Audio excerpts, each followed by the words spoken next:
Hôte de fer est un Pokémon paradoxe de la génération 9 et c'est la version améliorée d'un vieux Pokémon qui s'appelle Cadoiseau et là pour le coup on peut dire que c'est une vraie amélioration.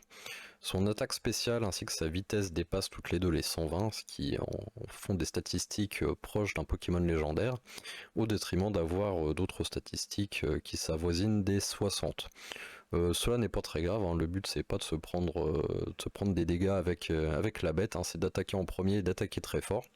Et son type eau glace met en avant justement ce rôle-là tout particulièrement, qui est une combinaison offensive extrêmement potente. Il y a plusieurs façons de jouer la haute de fer, mais celle que je préfère, c'est avec les lunettes choix. Les lunettes choix qui augmentent nos dégâts spéciaux de 30%, mais en contrepartie qui nous forcent à utiliser toujours la première attaque que l'on a sélectionnée jusqu'à ce que la haute de fer quitte le terrain. Alors on peut jouer autour de ça avec l'attaque au revoir. Ah, j'adore ce nom d'attaque là, qui fait en sorte que après avoir utilisé cette attaque, la haute de fer revient dans sa Pokéball pour ensuite être jouée plus tard. Et lorsque l'on veut que l'hôte de fer reste définitivement sur le terrain, on a de très bonnes attaques. Hydrocanon qui fait de gros dégâts mais qui a simplement une précision de 80%. Laser glace qui a une précision de 100% qui fait de bons dégâts et qui a une chance de geler l'adversaire.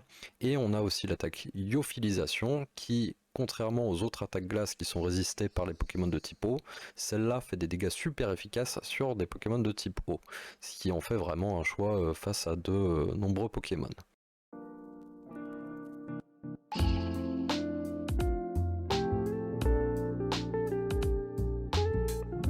Bonjour à tous et bienvenue chez Cliff et les oiseaux.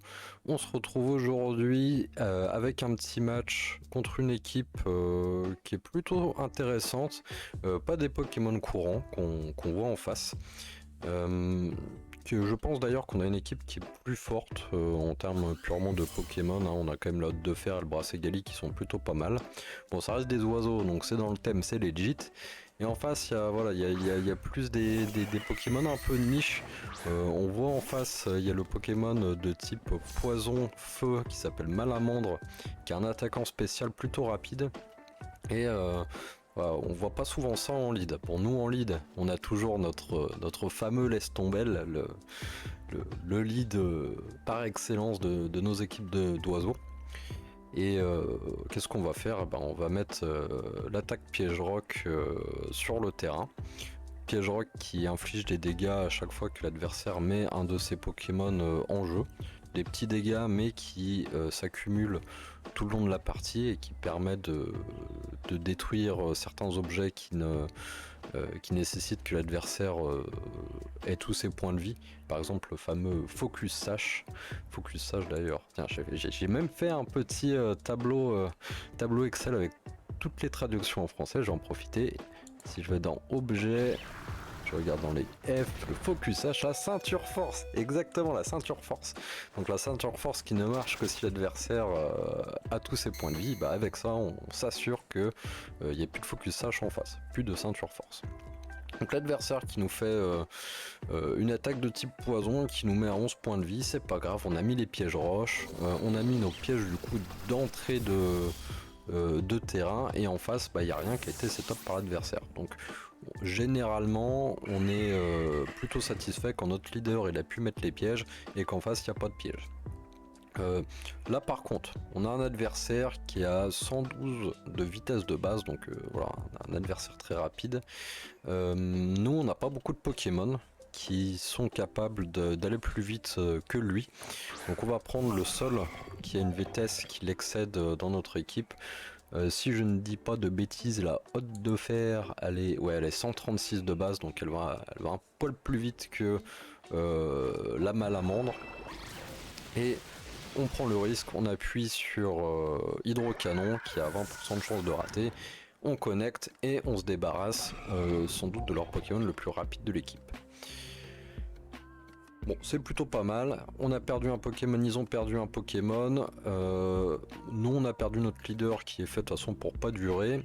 Et eux, ils ont quand même perdu un gros attaquant. En face, qu'est-ce qu'on voit? On a un Makuhita. Le Hariyama, qui est un Pokémon qui est connu pour son attaque de priorité Fake Out de son nom français moves. Ah, c'est super le tableau Excel, j'ai bien fait de le faire.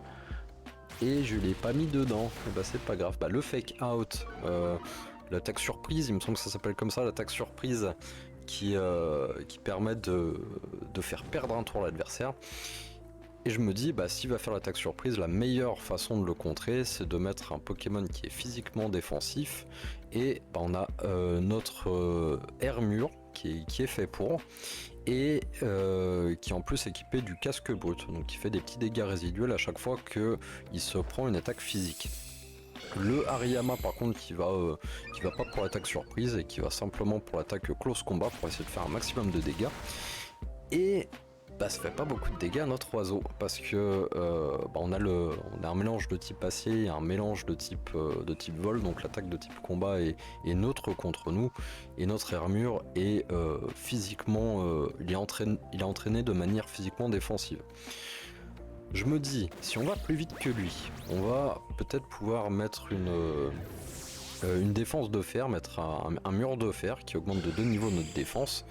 Et on va pouvoir utiliser l'attaque Body Press, l'attaque Big Splash en français. Étonnamment, ils ont traduit Body Press en Big Splash, qui fait des dégâts en fonction de notre défense. Et comme notre défense elle est augmentée de 2 niveaux et que la défense de l'adversaire a été réduite de 1 niveau suite à l'attaque close combat, bah on a fait des dégâts phénoménaux sur l'adversaire et ça nous a permis de se débarrasser du Makuhita. Bon, en face, un Pokémon de type dragon qui tape extrêmement fort, Glevodo, mais qui n'est pas très rapide, à peu près 80 de vitesse. On se dit, bah nous on a déjà plus de défense, on sait que le Glevodo ça attaque de manière physique, hein, 99% du temps. Bah on va peut-être pouvoir survivre un coup, surtout que ça va nous attaquer soit avec une attaque de type dragon, soit une attaque de type givre. Et c'est ce qui se passe, bah voilà, on se prend une attaque de type givre, on réussit à survivre le coup, mais malheureusement cette attaque a un léger pourcentage de chance de faire peur, de surprendre notre Pokémon, et c'est ce qui s'est passé, du coup on n'a pas pu attaquer. Voilà, c'est dommage, mais je me dis il va sans doute réutiliser la même attaque. Bah pourquoi pas ne pas profiter de cette opportunité de mettre Brassegali qui résiste de manière quadruple à cette attaque de type givre, parce qu'elle est de type feu et de type combat. Et donc ce qui est plutôt pas mal parce que notre Brassegali c'est ce qui s'appelle un Glass Cannon, hein. C'est normalement un Pokémon qui n'est pas capable de résister à beaucoup de coups, mais comme on résiste de manière quadruple à l'attaque, bah, on a quand même réussi à survivre. Et grâce au talent caché de Brassegali, on gagne un niveau de vitesse et le talent qui s'appelle Turbo. Donc là on va plus vite que son Pokémon et on se dit bah pourquoi pas utiliser l'attaque abri qui va nous protéger pendant un tour pour déjà voir ce que l'adversaire voulait faire.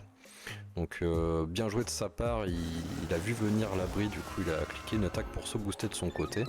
Le Dracodance qui augmente son attaque de 1 niveau et sa vitesse de 1 niveau. Mais le truc c'est que ça lui fera pas aller plus vite que nous, parce que nous aussi on regagne un niveau de vitesse grâce au talent caché Turbo. Donc là on est à plus de vitesse, lui il a plus 1 vitesse. Les vitesses de base des deux sont plutôt équivalentes, donc comme on a un niveau en plus que lui, on attaque en premier.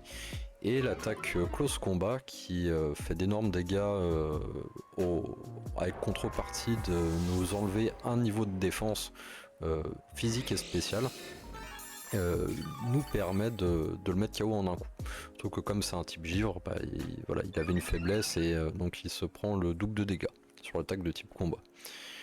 En face, le Angoliath, qui est normalement un leader, c'est lui qui est censé arriver en premier, voilà, c'est plutôt étrange que l'adversaire ne l'ait pas mis en jeu. Ce Pokémon-là, en fait, il a pour rôle d'établir des murs, le mur lumière et protection, qui sont des murs qui réduisent les dégâts physiques et spéciaux de 50%, anti respectivement, parce que j'ai dit mur lumière en premier. Et ce Pokémon là est extrêmement résistant. Alors je me suis dit allez, on va en profiter, on va pas le laisser mettre ses murs comme il veut, on va lui mettre un gros coup, on va le forcer à se débarrasser de notre Brassegali. Du coup j'ai fait une attaque de type feu, j'ai fait des bons dégâts, et lui avec une attaque de type fée il arrive à nous terminer. Alors là, choix très important, il faut absolument mettre un Pokémon de type ténèbres face au Angoliath. Pourquoi? C'est parce que le Angoliath, il a le talent caché qui s'appelle Farceur et qui fait que toutes ces attaques qui n'infligent pas de dégâts deviennent prioritaires. C'est-à-dire que l'établissement de ces murs là, sa petite construction de murs, elle gagnerait un niveau de priorité s'il décidait de les cliquer. Le truc c'est que ce talent là il ne marche pas face à des Pokémon de type ténèbres. Donc le fait de mettre en jeu notre Corboss qui est un Pokémon de type vol et ténèbres, ça dissuade l'adversaire de cliquer les murs parce que le Corboss il pourra utiliser l'attaque moquerie pour empêcher que l'adversaire fasse des attaques à dégâts non directs. Donc c'est du mind game. Je me dis là il va essayer de nous attaquer, on va peut-être terra cristalliser de type sol pour éviter de se prendre une attaque super efficace de type fée. Et c'était pas la peine puisque voilà le Terra Blast, la Terra Explosion là, elle a réussi à se débarrasser de l'Angoliath sans que je me reprenne de coups après coup. Je me suis dit dans le doute autant pas prendre de risques et ça a bien marché. Et là en face, quelle menace, on a le Mangriffe qui attaque, le Mangriffe qui a le talent cran qui fait que son attaque est doublée quand il est affligé par un statut. Donc généralement il va avoir l'orbe toxique, l'orbe poison dans ses mains qui va faire qu'à la fin du tour il va devenir empoisonné. Et pas bête le gobelin, il nous fait une attaque agility, il augmente sa vitesse de 2 niveaux. Et moi je me suis fait avoir, j'ai fait l'attaque Sucker Punch de son nom français. Sucker Punch, c'est l'attaque coup bas. J'ai fait une attaque coup bas et qui ne marche que si l'adversaire clique une attaque qui fait des dégâts directs. Donc ça n'était pas le cas, mon attaque coup bas échoue. Et le tour d'après il nous fait une attaque façade qui voit aussi ses dégâts doublés quand l'utilisateur est affligé par une condition, un statut. Et bah moi j'ai pas appuyé coup bas à ce niveau là, donc je me suis fait complètement avoir. Je me suis dit il va pas le faire, j'ai cliqué acrobatie et comme son Mangriffe est plus rapide que moi, il a attaqué en premier et il a mis KO le Corboss. Donc là je me retrouve dans une situation qui est plutôt dangereuse. Je me dis bon là il va falloir qu'on perde du temps, que le poison il nous aide à mettre KO le Mangriffe et du coup je remets le Hermure en jeu qui lui donc a le casque brut et qui va refaire des petits dégâts même s'il attaque pas en premier grâce au casque brut sur le Mangriffe. Donc là il se prend 2 instances de dégâts, une du casque et une du poison, et on va mettre le Mandibuzz que j'ai oublié de renommer. Il faudrait que j'ai trouvé un petit nom à cette Mandibuzz là. Mandibuzz de son nom français Votutrice, et qui a un Pokémon pareil qui est extrêmement défensif. En plus lui j'ai pas fait que spécialement défensif, j'ai fait un petit mix des deux, il est à la fois spécialement défensif et physiquement défensif, à de moins grands extrêmes que certains autres Pokémon, mais ça lui permet de résister le coup et du coup notre attaque sabotage elle permet de faire de bons dégâts et de terminer le Mangriffe grâce au poison aussi. Et là on se retrouve contre le titan, le boss de fin, le Rongrigou, qui a toute une gimmick, toute une stratégie de je mange une baie qui fait 2 fois son effet, je récupère ma baie et je deviens extrêmement difficile à être mis KO grâce aux baies.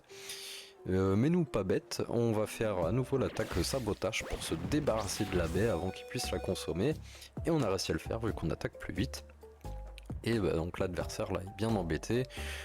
Avant d'être mis KO, on fait une petite attaque toxique pour empoisonner gravement le Rongrigou. Comme ça, s'il décide de se soigner, on est sûr que sur la durée, on sera capable quand même de le gratter à petit feu. Et il nous reste donc plus que notre hôte de fer, notre boss de fin à nous, qui arrive sur le terrain. On sait pertinemment qu'il est plus rapide que le Rongrigou et je pense qu'avec les lunettes choix, un laser glace ce sera suffisant pour le finir. Alors, on n'est jamais sûr, on croise quand même les doigts, on clique sur le bouton, on regarde le gros hamster, ou plutôt écureuil, droit dans les yeux, et ça va être sans doute le dernier tour de la partie. Laser glace connect, et le Rongrigou qui est mis KO. Donc voilà, c'était une partie qui était plutôt intéressante. Bon, on avait une paire de Pokémon qui était un peu plus fort que les Pokémon d'en face. Mais voilà, l'adversaire s'est bien défendu. Il nous a mis quand même sur notre dernière jambe. Il nous restait plus qu'un Pokémon. Et bah voilà, moi j'ai envie de dire bien joué. Good game à l'adversaire. Et notre hôte de fer qui, comme d'habitude, ne déçoit pas, hein. C'est quand même un très très bon Pokémon. Et voilà, ça fait honneur au fameux Cadoiseau qui lui était qui n'était pas au niveau. Voilà, si on veut le dire gentiment. Merci d'avoir regardé, puis à la prochaine.